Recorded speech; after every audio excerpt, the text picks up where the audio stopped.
Inevitablemente, inexorablemente, la raza nacional cubana se ha dividido en dos pueblos, dos experiencias.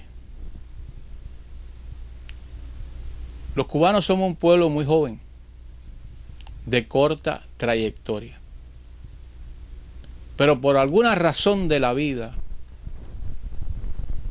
no hemos visto abocados a experiencias muy fuertes. ¿Por qué yo digo que el cubano está dividido ya en dos pueblos? Porque el gran causante de esta división es el comunismo. Un engendro que no es nacional, que es internacionalista, altamente materialista y sofisticado, como una fábrica trituradora de daños gratuitos, porque siempre va en pos de la utopía, y para ir en pos de la utopía no reparan en hacer daño, en detenerse en nada, hacia adelante, en pos de la utopía. Es una fábrica trituradora de seres humanos. El comunismo metió su garra, su ponzoña en el pueblo cubano. Y si tuviéramos que dar una fecha de cuándo se inauguró ese engendro en las entrañas de un pueblo, de la raza nacional cubana, fue en 1959. Pero cuidado, que muchos años atrás, casi desde el inicio de la República, ya habían personas, ya habían entes que votaban, que añoraban la comunización de Cuba. Y estuvieron por todos los lados, por todos los caminos de la República, para lograr eso que cristalizó en 1959. Por eso, aunque sea irreverente, aunque escandalice, los cubanos en este momento somos dos pueblos, con dos experiencias muy diferentes. En el caso mío, yo pertenezco a ese pueblo de la República, que terminó en 1959. Vengo con las influencias, con la formación, con el modus vivendi de la República. Y yo me siento identificado con ese pueblo. Hay otro pueblo que comenzó en 1959 hasta la fecha. Hay otro tipo de cubano. Y no podemos seguir dilatando esta encrucijada y tratando de paliar, buscar explicaciones, justificaciones a que somos un solo pueblo, que los únicos culpables son dos hombres, o tres, o cuatro, cinco, seis, o siete, u ocho. Ya desafortunadamente ya está constituido dos tipos de cubanos. La raza nacional cubana, como consecuencia de esta experiencia que hemos tenido, no podemos decir que somos un solo pueblo. Eso es mentira, eso es demagogia, eso es hipocresía, eso es dialéctica. La realidad nos golpea en la cara. Y tenemos que hablar claro para que, si es posible, más nunca esto se vuelva a repetir.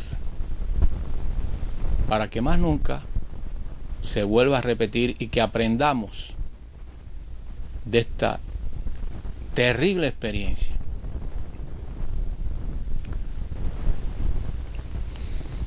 Hay una cosa interesante. Yo vivo en Miami, yo le he puesto tierra firme. Y en los últimos tiempos hay un tipo de cubano Y cuando hago el análisis lo hago desde el punto de vista de fondo, no de forma, porque la forma nos lleva a la relatividad. Y lo relativo se puede usar de muchas formas, pero yo quiero ir al fondo, en la profundidad de ese interior, que es lo que identifican las cosas, en forma sencilla, pero en forma determinante. En los últimos tiempos están viniendo para Miami cubanos que vienen de la isla, pertenecen a la tercera, a la segunda generación, y muchos a la primera. Pero desafortunadamente el comunismo lo ha hecho rumiar un existencialismo que algunas veces los lleva a conducirse, a exteriorizarse en una forma injusta y a veces miserable. Por ejemplo,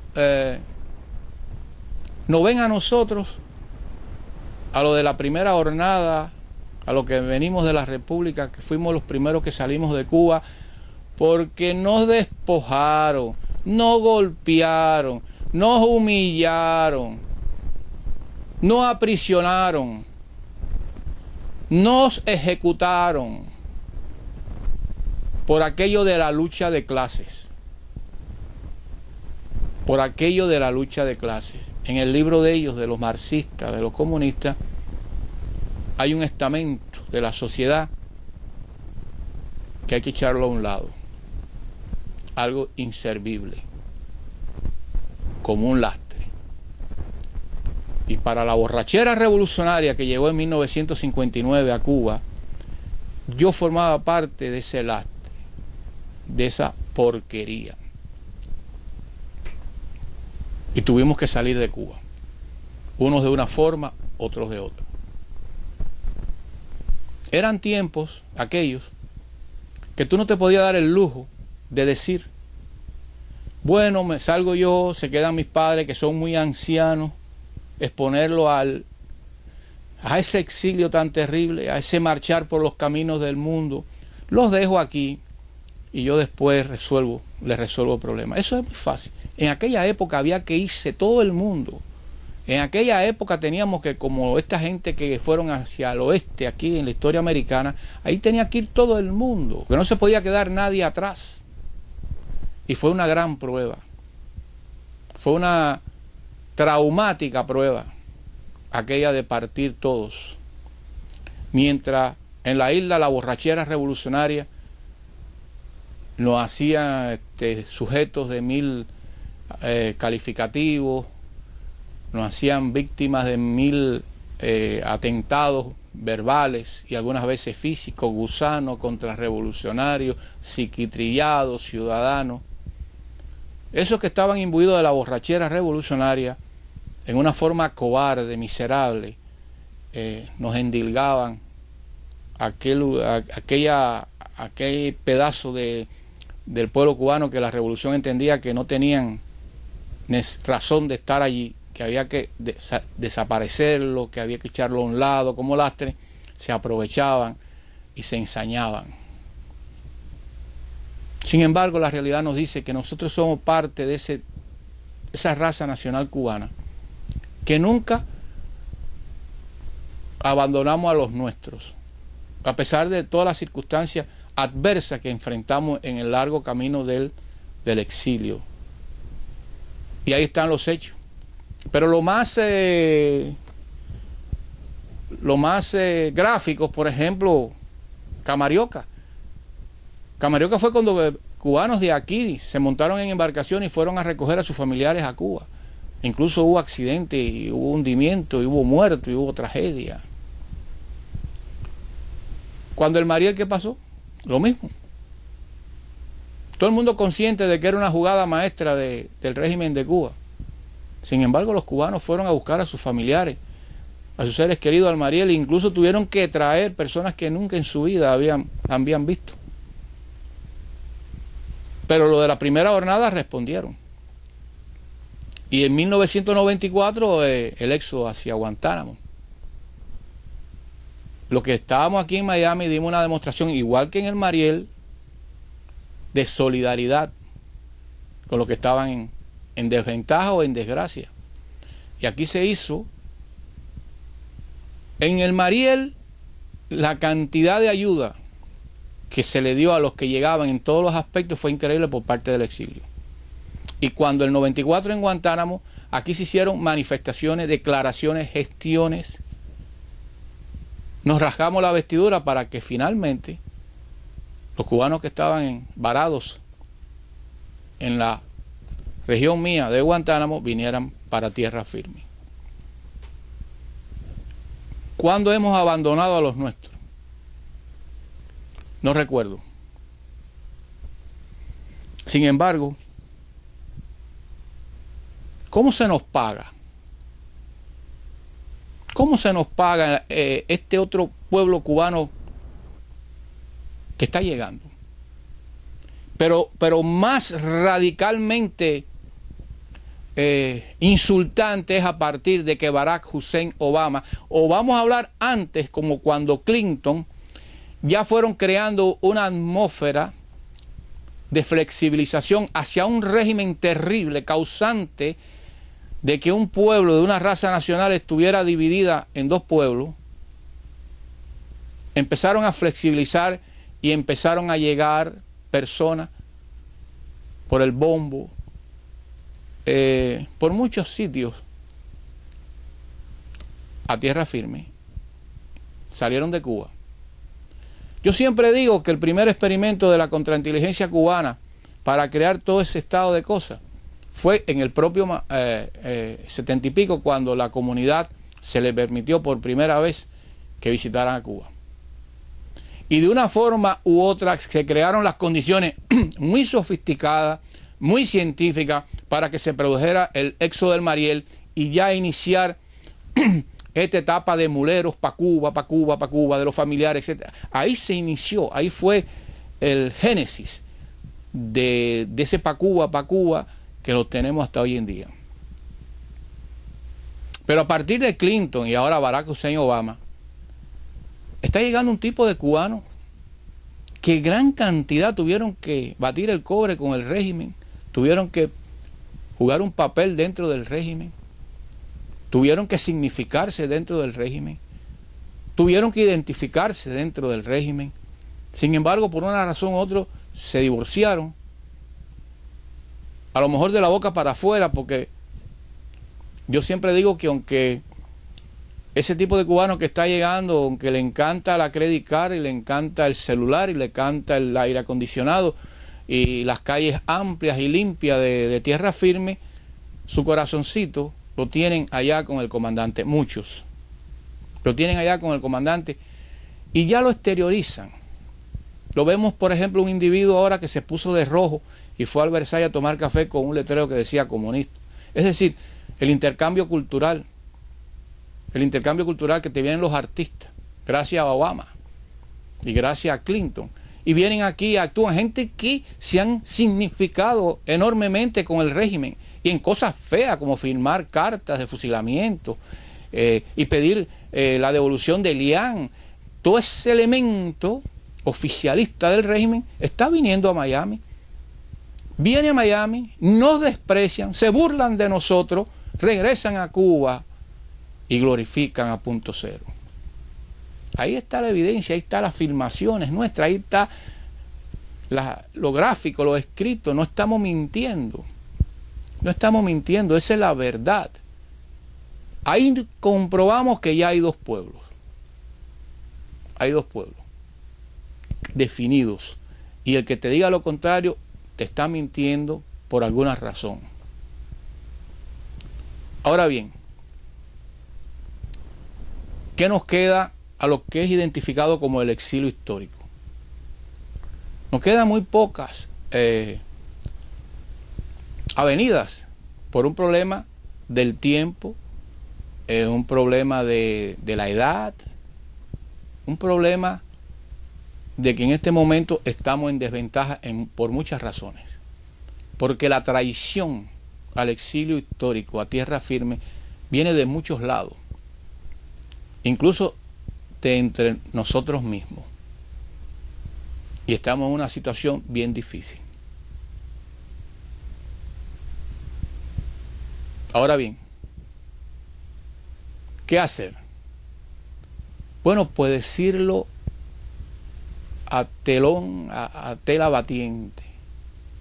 Hay dos tipos de cubanos. Hay dos tipos de cubanos.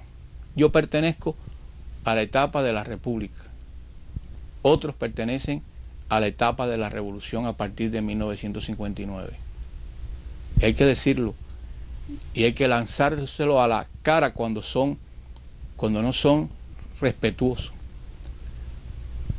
¿Por qué yo digo, he hecho este video en Navidad?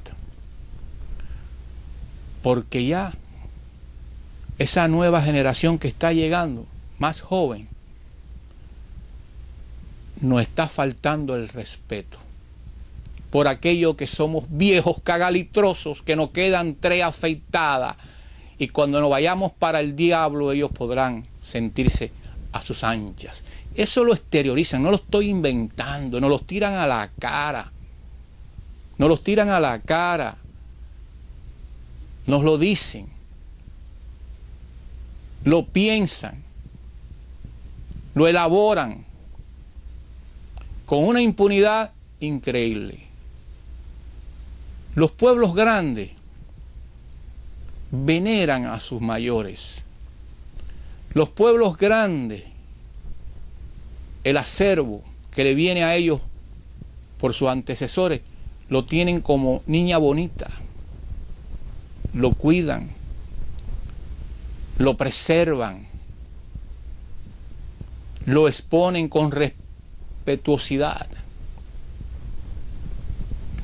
¿Quiénes han hecho a Miami tierra firme? ¿Qué es lo que era Miami en 1960? Ahora un páramo, un pantano, salvo Miami Beach y otros lugarcitos. ¿Quiénes han hecho a Miami con sus defectos y sus virtudes? ¿Quiénes? Los que primero llegaron aquí. Y tan siquiera por eso, cuando llegan aquí, que lo tienen todo casi hecho, masticado, que no me vengan a decir que no, si lo tienen todo masticado, porque ahí está todo ya estructurado, que antes no existían. Por lo menos deberían un mínimo. Yo no digo que las nuevas generaciones tengan una forma de ver el mundo y las cosas diferentes. Claro, la generacional gap, eso es normal. Eso es. Yo no niego que la circunstancia de ese pueblo de 1959 para la fecha ha tenido otra experiencia, otra circunstancia, otra vivencia. Lo entiendo, diferente a la nuestra.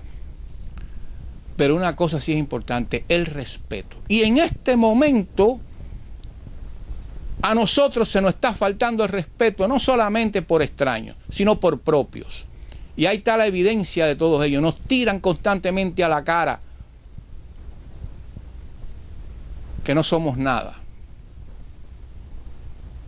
Incluso a los disidentes que están llegando aquí alguna vez hacen juicios muy temerarios. Señores, ustedes lo meten preso 1 mes, 2 meses, 2 años, 3 años al principio de estas tribulaciones, de estas cosas que nos generó el comunismo en 1959. Los hombres que se enfrentaron a ese régimen eran prisioneros, morían o eran prisioneros, lo fusilaban, y si no lo fusilaban le echaban 30 años de prisión. No es lo mismo ahora, que el nuevo líder que está surgiendo, Antonio Rodiles, está en prisión y a los 15 o 20 días lo sueltan. Y yo respeto a todo cubano que tenga una postura, una decisión. Y he visto en la televisión en los últimos días a ese padre de Guantánamo, Manolo Rodiles, que es de nuestro pueblo, como guapeó y luchó porque su hijo fuera liberado. Y si su hijo hacía huelga de hambre, él iba a hacer. Hay que quitarse el sombrero, ¿no? Pero ¿y nuestros padres? ¿Y nuestros padres cuando todas estas personas que estoy hablando se entregaron de lleno a la borrachera revolucionaria, a la utopía revolucionaria? Incluso los Rodiles, que son de mi pueblo. Pero identificando el sacrificio del padre de Antonio con mi padre y con tantos padres que partieron, ¿acaso plantearle a un señor de 84 años como era mi padre que tienes que irte hasta España en un avión, que tienes que empezar una nueva vida? ¿Es fácil? ¿Fue fácil para ellos? ¿Y cuál fue el precio que pagaron muchos? Que se quedaron rápidamente a mitad del camino. Y los cementerios del mundo están llenos de cubanos que se quedaron a mitad del camino. Los cementerios de aquí, de Miami, tierra firme, están llenos de cubanos que se han quedado a mitad del camino.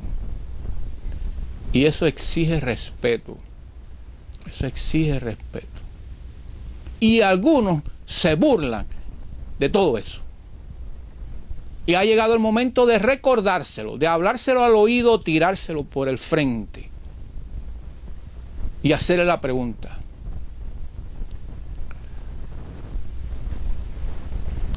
en la existencia nacional de la raza nacional cubana, en las dos etapas, ¿cuál fue más positiva para el pueblo cubano? ¿La de la República hasta 1959 o la de la Cuba revolucionaria de 1959 hasta la fecha?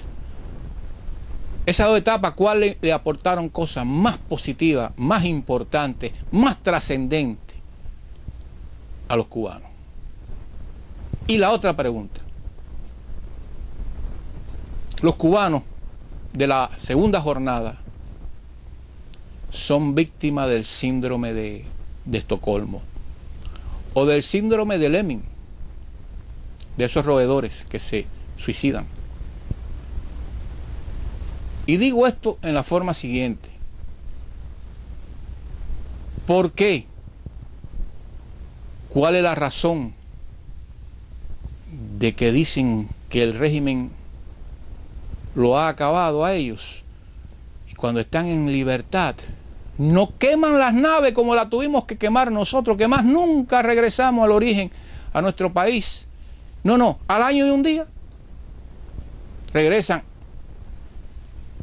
a la tierra donde todavía medra, vive fantásticamente el causante o los causantes de la realidad de ellos. Yo no concibo ese tipo de persona que entiende que puede regresar a las fauces del león que prácticamente los despedazó. Y voy a terminar con algo de momento. Aquí yo he llegado a escuchar en los mentideros de tierra firme que para mucho de esto, de la segunda jornada de la raza nacional cubana, más malo es el exilio histórico que Punto Cero en La Habana.